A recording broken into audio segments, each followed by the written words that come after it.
Ahammaktada wala Assam Soccer Futsal Association headquarter Lakipuri Makai degi ayakna mayam palapu ay khurum jabaga loinana mayam homda khangan jabam tang lakliba April gi tarik ama ani ahum numit humni chupna chathagajaba wala Assam Soccer Futsal Association sinjaduna 5-man soccer futsal tournament cash prize money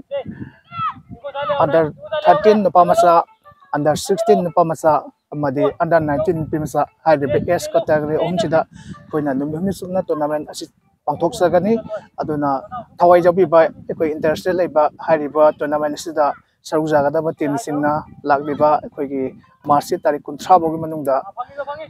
phone number 9395905531 amang kajuan ningsingjari phone number 9395905531 hairiba number sida adom entry gi report ada pb loina lana ekoi entry form collection topinaba mayam homda ningsingjari amang kajuan ningsingjari lakliba April gi tarik ama ani ahum numit humni sumna koi pangthokchagaba futsal tournament